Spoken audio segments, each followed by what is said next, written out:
All right, so I figure if you clicked on this video, you're probably one of two people. Either you have no idea what the First Law Trilogy is and you stumbled upon this by accident, or you're someone, and I think more likely, you're someone who probably has strong opinions on the series, one way or the other, and you're curious to see what this random person on YouTube thinks. Well, first and foremost, let's get the clickbait title out of the way. Yes, I absolutely think that you should read the First Law Trilogy in 2024. It's now been, I think, basically 15 years since The Blade itself, the first book in the trilogy, came out.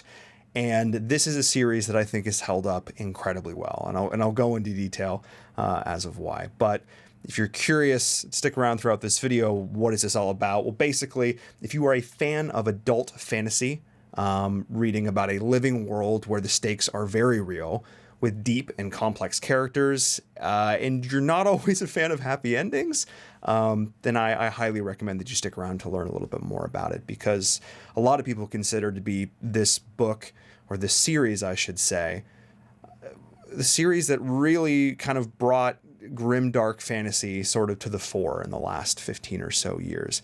Joe Abercrombie has a very distinct style that, you know, isn't necessarily for everyone, but if you're someone like me where it really resonated, this is definitely a series to check out and enjoy, and I'll talk a little bit more about it. I guess also I should say hello. My name is Paul. Welcome back to the channel. I talk about science fiction and fantasy, and I have been so excited to do one of these, which is basically a full trilogy review. In this case, again, it is the First Law Trilogy by Joe Abercrombie, starting with The Blade itself. Now, this was a book that I have seen recommended all over the internet, especially if you peruse the fantasy subreddit at all. It's always a book that gets brought up to the point where it's like almost a faux pas to do so. It's like, you don't say Sanderson ever. He's just not one of these authors that people feel like they can recommend. But as someone who's really come back into the reading hobby in sort of the last 2 or 3 years, I'm trying to rectify my education, I guess, or lack thereof, when it comes to sort of these staples of the genre that a lot of people consider. I've got Lies of Locke Lamora sitting on my bedside table right now, because that's another one up there with things like Malazan that's like, you gotta read them. You gotta read them. And the First Law Trilogy was absolutely one of those books, or one of the series, I should say, and I absolutely understand why. So let's just sort of talk about this book series a little bit, just a quick synopsis, and then I'll sort of talk about why I think they've held up so well over the last 15 years. Basically, the book series follows quite a large cast of characters, but it sort of follows 3 main POVs, that being Logan Nine Fingers, Sand Dan Glokta, and Jezal Dan Luthar. Glokta? I swear to God, he wrote that name and he's like, everyone's going to mispronounce this forever. And they are 3 shitty characters. We'll just get this out of the way. This is an adult fantasy series, ladies and gentlemen. They are 3 characters who are very deeply flawed for very different reasons. And the series does follow a couple of other POVs that I would argue in a lot of cases are sort of just as important, but these 3 men are really sort of the centerpiece of the story. And it basically follows this world. There's no map. You don't even necessarily get like a name. This is your sort of quintessential fantasy world that unveils itself to you, the reader, as you experience it by the characters. There's no like big grandstanding backstory. There's no pages long prose info dump about the history of the world. It's very much a world in decline. We are coming into it in the middle of this massive epic saga, and when you do learn more about the history and the backstory of the world, you're like, wow, I could have read an entire series about that whole time period or that whole time period. But what we're really dealing with now is a world where threats are looming on every single horizon. It is not just like one challenge to be overcome by the good guys. Spoiler alert, this book doesn't really have a lot of outright good guys. They're people doing the right thing. Sometimes there's people trying to do good. Let me put it that way. And the characters in this, over the course of this series, have really incredible arcs. And I say that because they don't always end up where you expect them to. Logan Ninefingers is this sort of aging berserker. He's someone who has spent his whole life making a name for himself. He is a named man in the sort of northern tribes, very much your quintessential sort of barbarian, but he's not really. He's tried to make a life a little bit more of peace and hasn't really found a lot of success at that. And now is basically at the point where he's just tired of killing and starting to realize that he doesn't necessarily know who he is as a person. So when he's given an opportunity to sort of go on a quest in support of this magi, this wizard, he sort of gets a chance to discover who he is when he's not always being a killer, though he is very much employed to be just that. So it's really his sort of internal struggle dealing with this over the course of this book, where he's exposed to more than, I would say, the very narrow world that he'd experienced up until that point. Sort of by contrast of that, Sand Anglocta is a really twisted, horrible character who you pity immensely. He's someone who was a war hero, but who was tortured for years, basically to the point of insanity, basically utter disfigurement. He is living in constant pain and suffering, and he causes that suffering to others. He is a royal inquisitor, and he is someone who really just carries on that burden that he has, and he puts it on other people. I mean, he is literally like a royal religious torturer.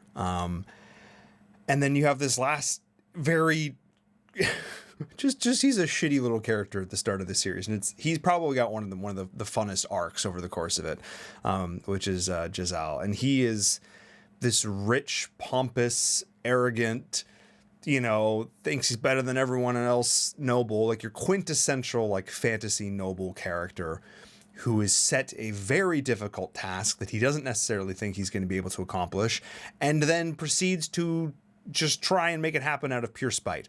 And watching his progression over the course of this series was really, really cool. And that's part of the reason why I wanted to talk about the First Law Trilogy as a whole series, because I've had this problem with books, I know a lot of people have, where you read the first one especially, and you're like, wow, this is amazing. But then you get to book two, and book twos, they tend to get a little soft. They tend to get a little squishy in a lot of places.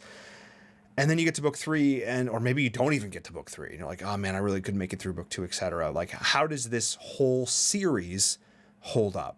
I'm going to be honest, the way these books are written, blink and you're into the next one. It really, they are one after the other after the other. It is one truly continuous story. And I didn't notice any difference in quality. I didn't notice, I was like, yeah, 5 stars. Yeah, 5 stars. The third book definitely takes some turns in some directions that I wasn't necessarily expecting, but this is really where, again, I kind of said it at the start. If you're someone who doesn't always expect a happy ending, or what you would expect to be a happy ending, then maybe, then maybe this book isn't going to come out of left field. There's so many opportunities, I think, in this over the course of this series where you're like, wow, we can get a win. And it's like, well, yes, but.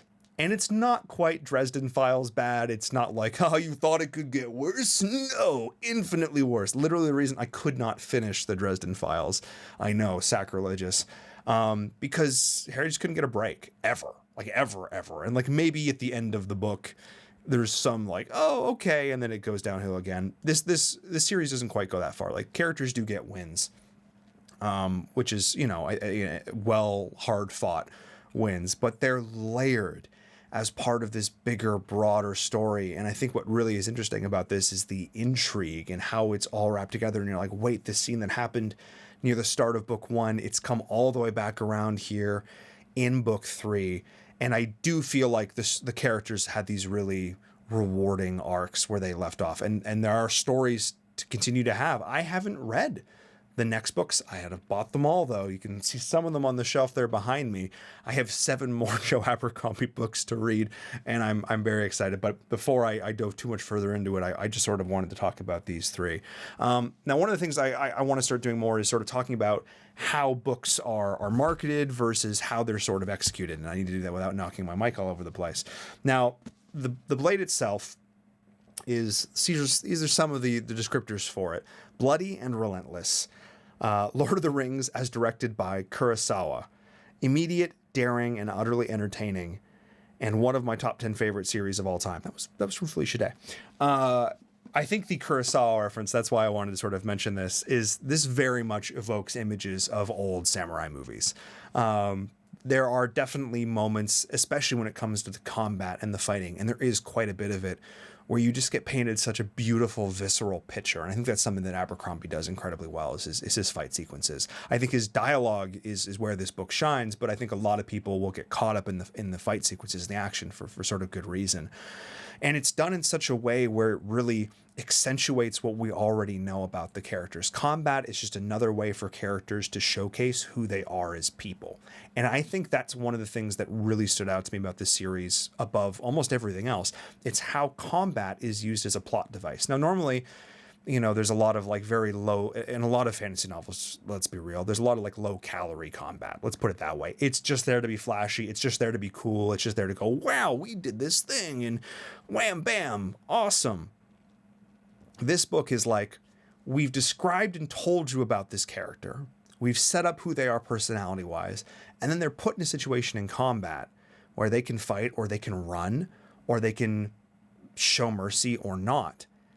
And how they react, even over the course of one action sequence, tells you as much about that character or reinforces what may have happened in 20 pages of dialogue or general story. And I think that's the thing that really stood out to me about this book so much, is that it's not gratuitous for the sake of it.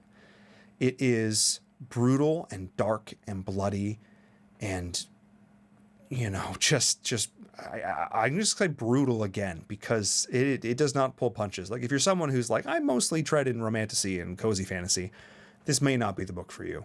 Probably not still watching this at this point if it is, though. But the way the action sequences are laid out in this book just, again, are all about continuing to tell the narrative of the story. And while the ending of this series is definitely, I don't want to say it's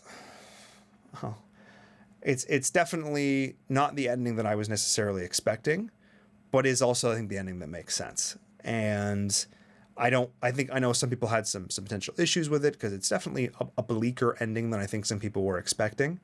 But I still think it makes a lot of sense for the world, and the reveals as they come are like 1,000 pages in the making. You start to get this inkling at the back of your head. Is this character really how they say they are? Wait, is this dynamic? Is that really true?